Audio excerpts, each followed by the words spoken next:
This right here is a used RTX 3070, something that you could find in your local marketplace or eBay for about $300. Now, obviously, this is much better than the RTX 4060 or the RX 6700 XT on single-player games, depending on VRAM requirements, of course. Let's see how this card runs on our competitive games, which are tuned towards maximum performance and maximum visibility. Now, we'll run this card into our games right here. And we're also going to run this card alongside our recent RTX 4060 to see if this is actually a much better value compared to that card.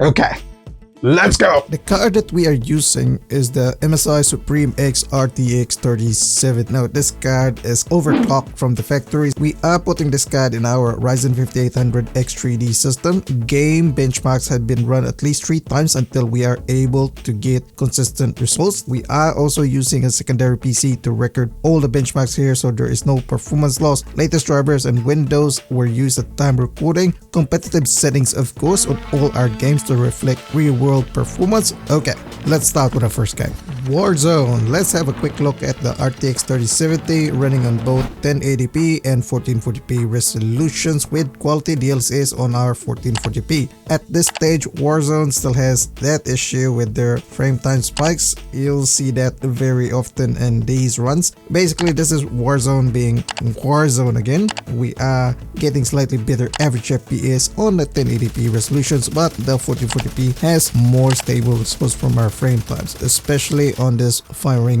benchmark. Comparing the RTX 3070 against the RTX 4060, you can see the obvious difference between the two. The RTX 3070 is much more stable as compared to the weaker RTX 4060. We are both GPU bottleneck here. Significant difference here on the lows in favor of the RTX 3070. And one other thing to note is that our RTX 3070 is using double the power compared to the RTX 4060, if that matters to you. On a real-world game, we can see that we are getting those frame time spikes at the start of the game. Now, this is fresh from the drop. In the Gulag, however, it does get better because of the smaller area, and later in the game we are getting slightly better results on our FPS and on our lows, although the lows still drop below 100 and frame time spikes are still present in game, which, you know, we can't do anything about that. And before we proceed, boys, if you're interested on seeing more of our in-depth hardware testings, make sure you subscribe to the channel. These competitive shooters tend to change performance very often, especially on major game patches. Okay, let's move on to the next game, Apex Legends. Now, same thing, we are starting out by comparing the 1080p and 1440p results, and besides getting better average FPS on our 1080p resolutions, we can also see that we have better stability on heavy action scenes. On static scenes, however, the lower resolution still retains that higher FPS value as we are GPU bottleneck on the 1440p resolutions. Once again, on firing scenes, we are able to max out our FPS with the 1080p and getting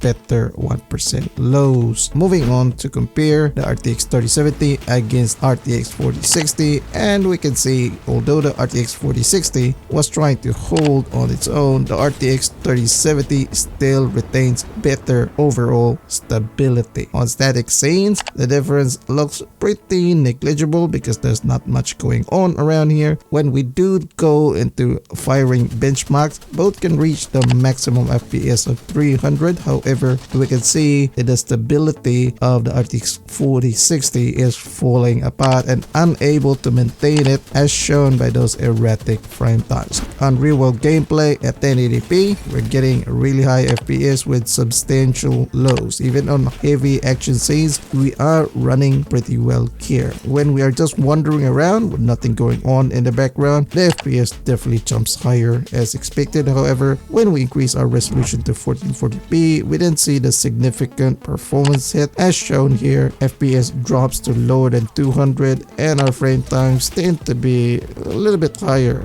than our 1080p. So I'd probably recommend you stick with 1080p for Apex Legends if you're really into competitive play. Moving on to our next game, Fortnite. And like before, we're testing out all 3 APIs for this game, so let's just go right into that. that. Now you can see here how our RTX 3070 runs when using the different APIs. The highest average FPS still goes to performance mode as expected, whilst DX12 we are getting the beast 1% lows, which means stability. We are not GPU bottleneck here, although DX12 is still utilizing the most of the GPU more than the other APIs. Performance mode is the go-to API for most Fortnite competitive gamers, and let's have a quick look at 1080p versus 1440p with our RTX 3070. They are roughly the same with a small exception of getting better 1% lows on the 1440p. On heavy action scenes, you get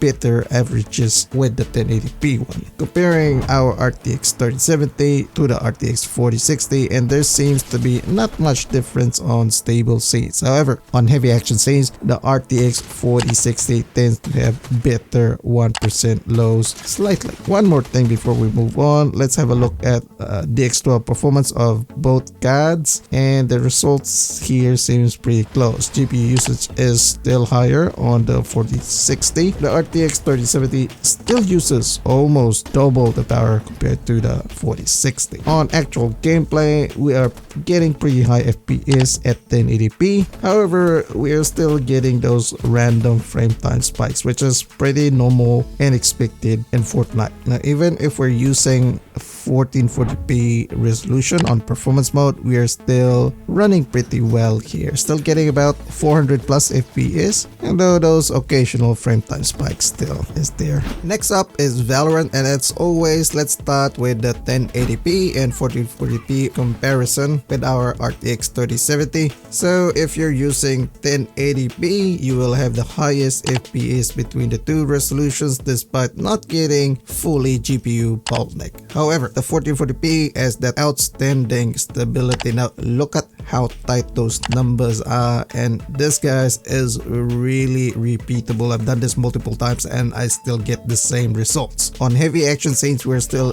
getting better 1% lows with the 1440p resolution. When pegged against the RTX 4060, the RTX 4060 tends to have better 1% lows at 1080p and also has better 0.1% lows on heavy action scenes. When we move to 1440p, however, we're still getting better stability with the RTX 3070 despite the RTX 4060 getting that higher average FPS. Now I would rather prefer stability over getting higher FPS on competitive games because you want that precision. Gaming with the RTX 3070 on Valorant is pretty good. We're getting a really high FPS as mentioned, and there are some micro stutters at the start of the game, but this stabilizes later on. Now despite using 1440p resolution for this game, we are still not GPU bottleneck, so just go ahead and use that. Next game is PUBG. We are running DX11 Enhanced here on competitive settings, once again starting with 1080p and 1440p comparison, and you would notice the sizable difference between the two. We are getting nearly 400 FPS on the 1080p resolution and slightly lower at 1440p, especially on heavy action scenes. When we compare the RTX 3070 to the 4060, first up is at 1080p, and in here the RTX 3070 just demolishes the 4060 in both running and heavy action scenes. However, in the real world, one would be using higher resolution to have better visibility in this game. So let's quickly do that, comparing the RTX 3070 running at 1440p while we have the RTX 4060 at the standard 1080p. I guess it is here that you can see that the RTX 4060 was able to match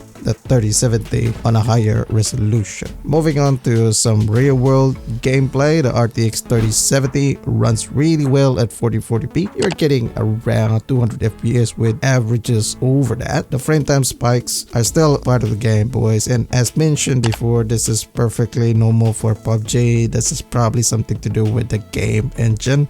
Being a slower paced game, you definitely want to pick a higher resolution. And oh, there's one other thing to note, there's still still haven't solved the problem of cheating in this game, but I died with the cheater in this one. Okay, time to move on. Here in the finals, we are just running 1440p with upscaling technology, and this is because the game's default settings has DLSS or FSR turned on, so we'll run with that. First up, we are comparing the RTX 3070 against the RTX 4060, and once again, we are getting higher results for our RTX 3070. Both cards are GPU bottlenecked here on this DX12 game, and both cards are still able to push through 200 FPS. On heavy action scenes, however, we are noticing some micro stutters here and there on both cards. It's small enough, but you will still notice this. The RTX 3070 is able to push slightly higher frames. On actual gameplay, we are getting pretty good results. The FPS is at around 200 on heavy action scenes like this one. Even with multiple effects, flames, smokes, fires, whatever, we are still able to get decent stability in here. This game is pretty solid and is a